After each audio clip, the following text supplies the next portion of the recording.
Hello, I'm Jenya DeLima. Welcome to Writing and Editing, the podcast that takes a whole person approach to everything related to both writing and editing. Author Jennifer Jane Young has years of experience in coaching, advising, and managing startups.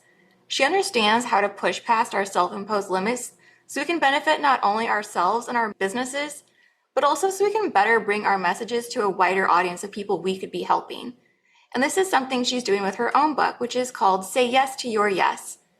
She's a perfect example of how your book's message can extend beyond the book itself and lead to further transformation. This is how to turn your book into a movement. Thanks so much for coming to the show, Jen. Thank you. I'm so excited to be here. Yeah, I'm excited to hear everything you have to say and share with us too. When you were writing your book, did the idea for a movement come to you originally, or was that something that developed over time? It developed over time as I began to see, I don't know, there's something happens when you're writing the book and then when you reread it, like you start to feel the impact it can make. So the initial vision was just like I knew intuitively that I needed to be an author. I knew I needed to write many books. I always have the intention of creating impact in my work, but it came kind of closer to when I was about to publish it, I would Oh, say. interesting. Can you think of any pivotal moment that led to that decision, or was that also gradual? I think it was gradual. And when I was getting ready to put the book out into the world, I just remember feeling like my wish is for this book to take on a life of its own and really create like the biggest ripple effect that it can. And the more people started to buy it and then share like feedback about the book and how it had impacted them, the more it kept confirming that like this is a movement, this is a movement, this is a movement. And that's when I really kind of started to get even more creative with what I built around the book so that it's like, okay, well, how can we make an even bigger ripple effect and then Right. an even bigger one? What are some of these things that you created around the book? Can you explain those a little bit and even what led to them? Yeah, totally. So, one of the things I think is the most exciting one for me right now is the new season of my podcast that I just launched, which is called My Intuition Made Me Do It. Yeah, so, I'm interviewing people who are sharing stories of a moment where they got an intuitive nudge, they trusted it, they took the leap. And then it's like, what did that look like? What did that feel like? So, that feels like probably one of the most important pieces that's happening right now. And what I love about that is it's not all about me, right? Like my story's in the book and I share my story a lot, but this is like, okay, these are all of these other incredible human beings who also took this path. So that's happening. We launched a merch line also around the book. So I've got one little water bottles here. And that was inspired by how can we get people to really like embody their yes, own their yes, wear their yes. I'm like a white t-shirt girl. I love white t-shirts. And I was like, oh, I just see like a white t-shirt. And then I was actually chatting with my brother who has cerebral palsy Mhm. and we were talking about like how he surpassed his limitations in his life and how he's trusted in his gut and doing things that like normally someone with CP would not do or would not be able to do. Oh, wow. And so we decided to actually launch the merch shop together and share his story about like how he didn't let his physical limitations limit him to what he wanted to experience. And so we have like some lines of merch that are more about him and his story, like, anything is possible and stuff like that. And then mine. And so we have this shop together that we're using to make an even bigger impact in the world. Yeah, I love that you have a podcast and that you have other people coming on because it's so easy for someone to pick up the book and say, well, of course it worked for you because you're the one who was so inspired by what was changed within your life that you were motivated to write this book. But it doesn't always mean that the same principles will apply to someone else. But then by having that variety of guests on there, you're showing that it can and that your life circumstances can be extremely different and varied but that these principles will still apply in some way or that they will still find benefit from them. 100%. And the other thing that the podcast is doing is it's like showing people we are all intuitive. Mm-hmm. Even if you don't think so, everyone has inner wisdom and intuition. And, it's helping, I think, people see that like we're all on this journey together. The human experience is the human experience. Mm-hmm. Like you said, it just looks differently for everybody, but we all have an inner compass that is trying to lead us towards what is in highest and best for us.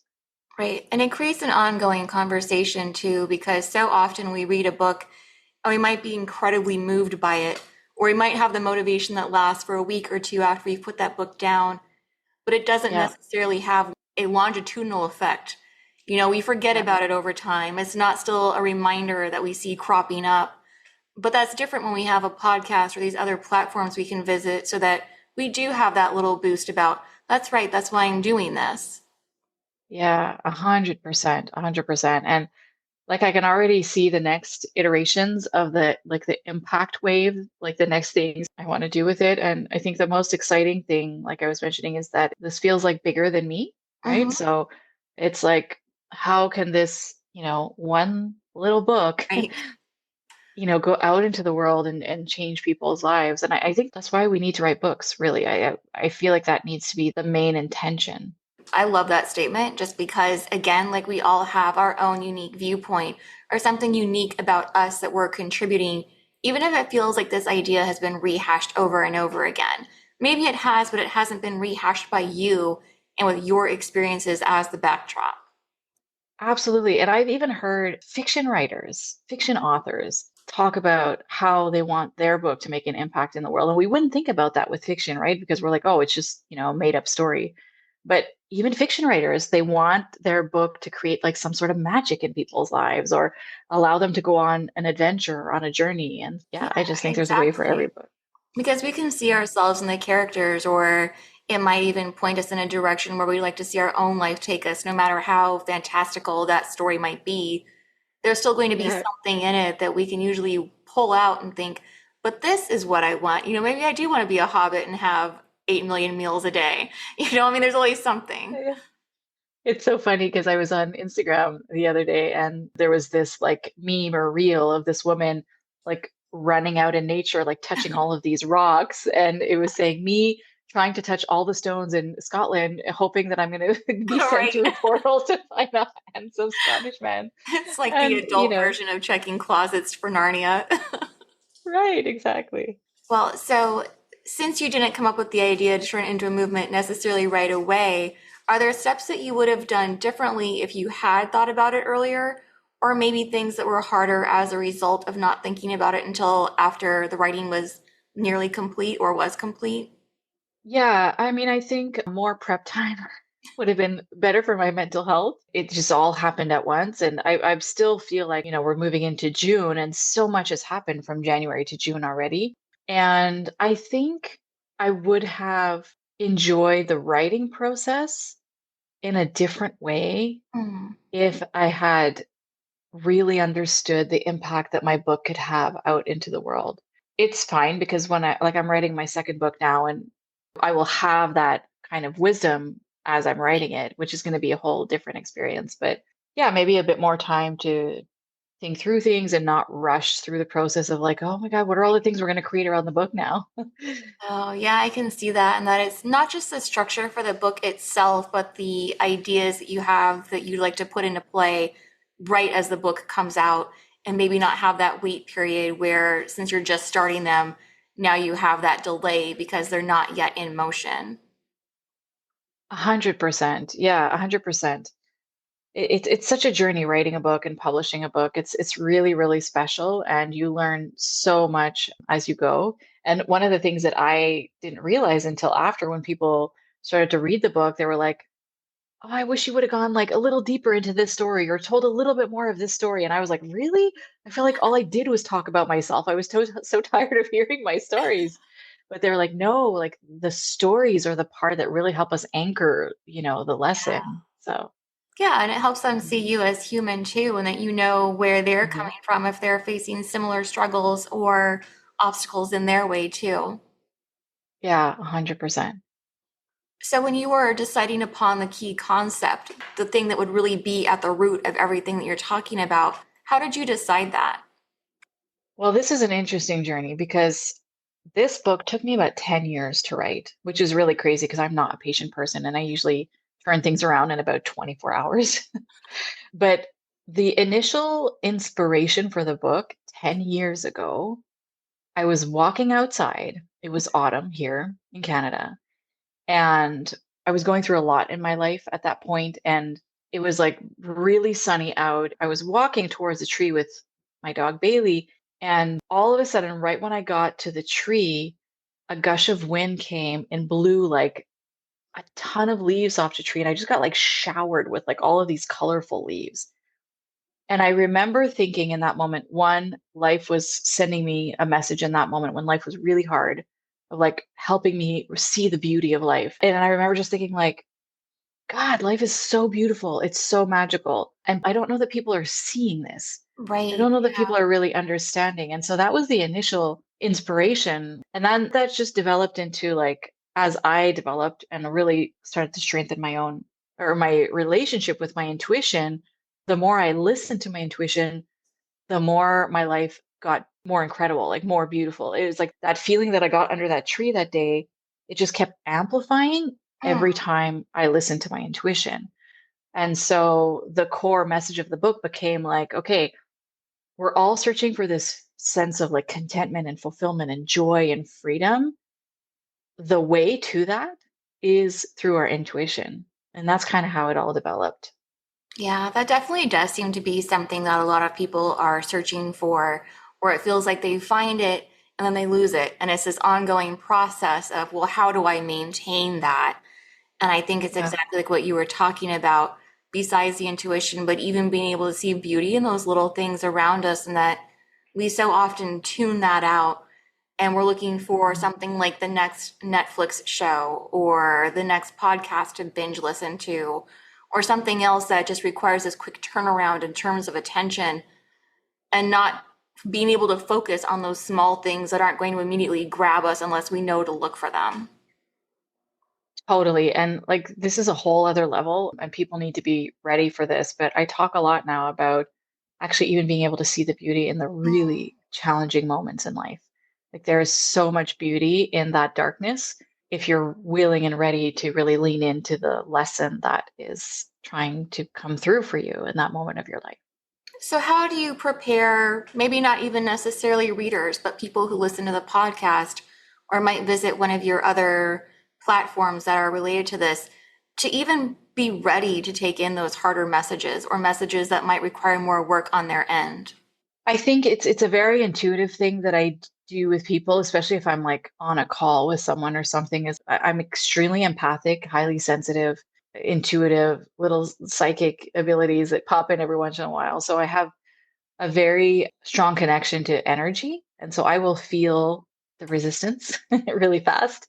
And I believe in like not pushing people too fast into something that they're not ready for, you know?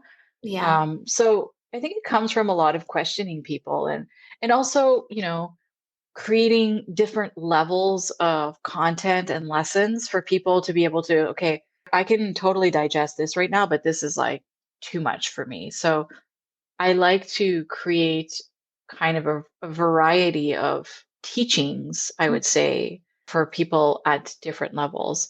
And, you know, when I share a concept and someone is not ready for it, like I always encourage them to be like, you don't need to do anything with this right now. Just let it sit. Let it sit and see what your intuition has to say about it. There's no rush to learn what we're supposed to learn or to move through what we're supposed to move through. I think we need to follow our own flow as we do that. So, having these different levels sounds like you really understand the importance of accessibility. And is that something that you always were aware of and you wanted to make sure that it was able to reach a wider audience by having those different levels of accessibility? Or was that too something that ended up being sort of a work in progress? It's always been there for me. And I've been, I would say, like sort of criticized in a way in the online world of business in the marketing realm sometimes because they're like, you need to choose a niche and you need to choose like what level of people you want to work with and all of these Mhm. rules around marketing, which have never felt good for me. Like I love for people to enter my orbit and see like all kinds of different doors that they can take, that they can step through based on where they're at in their life.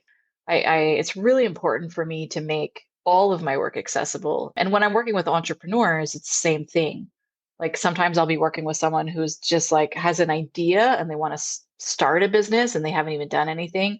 And sometimes I'm working with like 6, 7 figure business owners. So that's just how I've always functioned. That leads into an interesting question, and I think it's one that especially authors who are listening might have a hard time with. And that's just because they are told so often, know your audience, who are you marketing to, and that they should niche down. So, what advice would you give them on choosing a market if they're put in the position of doing so when they have something that they also want to see become a movement? So I would say niche down on the transformation that you want to Ooh, create for the person. So not like who it is or how old they are, what color their hair is, or whatever that stuff is, right. but like get clear on the transformation you want to create. And then that transformation, a lot of different kinds of people can be searching for that kind of transformation, right? So true. So exactly. Like, and some people do niche down more specifically because it's just so clear to them that they want to support like mompreneurs, for example, you Mhm. know? So it's okay to niche down if it makes sense to you, but sometimes it just doesn't for people. So I think it's really good to get clear on like what is the impact or the change that you want to create for people and like what is their pain point. Mhm. So the transformation is what they're going to get from your book or whatever, and then the pain point is like where are they suffering right now, where is life hard, and what are they looking for to access that transformation. Well, that's great marketing too, because we always talk about what problem are we solving for the reader when we look at nonfiction, especially when it's anything seen as self-help or that will lead to self-growth. So yeah, you've totally gotten that down. Totally. And like when I initially put my book out and when I was writing it, in my mind it was like this book was for entrepreneurs. Mm, This book right now is like in the hands of like my mom and my mom's retired friends and like the nurse assistant from my doctor's office and like all of these people. So there are people who are getting their hands on this book and experiencing massive transformation that I could have never, with my limited thinking, have right. imagined would have wanted the book. I think that really stresses the importance too of not being too myopic when it comes to defining who that audience is, that we end up losing people and that we've now Uh-huh. narrowed it down so far that we've cut off this big section of the population that would really benefit from reading our book or that would be really interested in it. And then, of course, you don't know who then they're going to tell about this book and so on, which leads to further ripple effects. 100%. And, the question I always ask myself was, who am I to decide who should read my book? You know, I believe that books land in people's lives at the right time. And if an 80-year-old, woman picks up my book and she has not trusted her gut her whole entire life, and she's Right. like, you know what, for the next 10 years of my life, I'm going to trust my gut. That's awesome. It's not for me to choose, really. Yeah, I mean, in any change too, if you benefit and let's say that you even have like 30 days left, whoever this reader is, if those 30 days are still increasingly positive compared to the days they've had leading up to then they have still benefited from reading that book. So yeah, even Totally. being able to put a time marker on it doesn't even work either. No, it doesn't. Yeah. Well, keeping this focused a little bit on marketing and besides the podcast, what are some other ways that you've marketed this book? Again, not just so it's a book, but so it's a movement. And do you think these differ than if it had been, I don't want to say just a book because we never have just a book, but if you Right. didn't have that other component tied to it? So for me, I had made a clear decision that book launch season for me is all year. Mm, For me, this book launch is a whole year long thing. So throughout the year, I'm doing what we call book launch events, but I'm not calling them book launch events. I'm calling them gatherings. And so for me, every single event that I do is a gathering around a theme that is in the book. And so it's becoming more of like a workshop and a place for people to maybe get some sort of insight or transformation. It's not just like, oh, celebrate me because I published a book. It's right. like, how can we Yeah. come together, connect, share, and experience something amazing? So that's one way. I got these little cards made, these little business cards, which is like a mini version of my book. And throughout my book, there's quotes of mine that I kind of channeled as I was writing the book. And Hmm. so I got all of the quotes put on these little cards. And so I carry them around with me, even if I don't have books, and I use them as like oracle cards. So I'll give people the pack and I'll say, just shuffle them up and pick a card and whatever message you get, the one that you needed to hear today. So that's another way. And just a lot of collaboration, I would say right now. I'm really moving into a season of like speaking and teaching, which is I've known for a long time is where I need to be. like on Right. stage. I'm doing a lot of like co-hosting events. I'm going to be hosting 2 retreats this year, one in Canada, one in Mexico. Oh, fun. Yeah, so it's not always directly like related to the book, right? But everything that I'm doing is inspired by the book, Right. It's and the book in action. the book in action is like, how can I get people to move through an experience that is going to help them have some transformation that I'm hoping they would have if they read the book? These are all really good insights, and I think it just shows that it doesn't have to be literally something from the book. You are taking those tenets and you're broadening them into that real life experience and real life atmosphere. Because Mhm. I think too, we can get too bogged down in believing that, well, if I don't say this exactly like this in the book, then I can't use it. Or if I can't reference a chapter and say this is where it came from, then it's no good for me in terms of marketing. But it goes so Yeah, far beyond that when we're looking at a movement. totally, totally. It's like, how can you keep bringing this thing to life in different ways that can create impact out in the world, you know? And I know that this is just the beginning.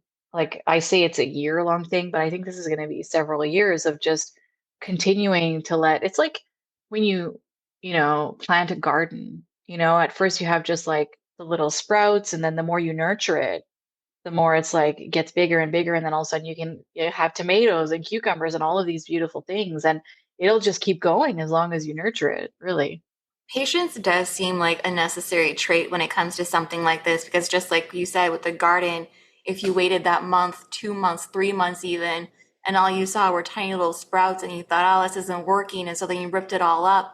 But you could have Yeah. had this bounty if you'd waited a year and you just weren't Yeah. patient enough to wait it out.